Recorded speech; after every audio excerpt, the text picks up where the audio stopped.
in a land not so far away, not so long ago, there lived a young woman named Pia. Now, Pia had tried to prevent construction from happening in a piece of land, a piece of nature that she felt had a very, very strong energy. And she had protested, others had protested, but still the machines came and the work began.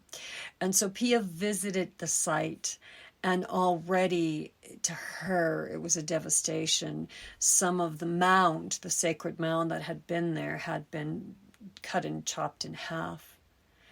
And so she fell to her knees and she began to cry and she wept. It was as though something inside of her had broken and split in two along with the earth. And she pounded the earth. It wasn't the earth's fault, but she pounded the earth. How could they do this? How can they have such little regard for the earth that they can't consult where to dig, what to do, and which parts of the land need to be kept sacred?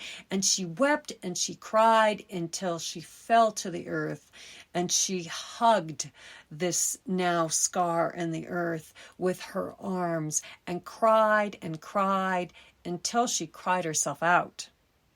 And then she felt something beneath her leg that she hadn't noticed in all her grief until that moment of silence. And she got up and she dug in the area that of whatever was kind of sticking into her leg. She dug it out, and it was, to her amazement, was this blue stone. Now, she wasn't really familiar with stones, so she didn't know what it was. It was transparent. It had all these triangular faces on the bottom. It had some yellowish kind of mineral mixed into it, and it was beautiful. And she squeezed it so tight that as she released it, it released energy, and it created this huge bubble of aquamarine blue light that spiraled open. And out of that opening came this glowing arm. Well, Pia didn't hesitate. She grabbed the arm and let that arm grab her into and through the vortex into the arms of the goddess.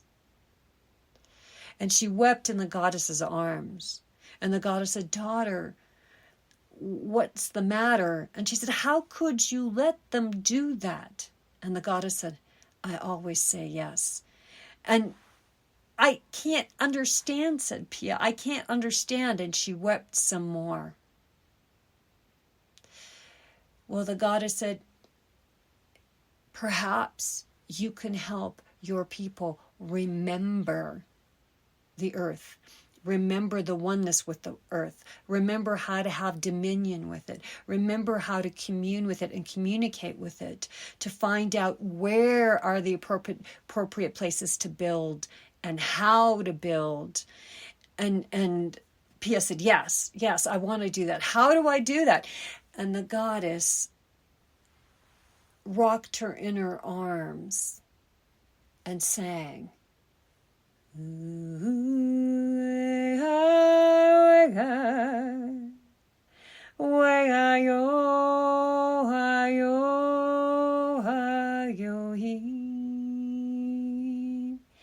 when she was done, Pia was more centered.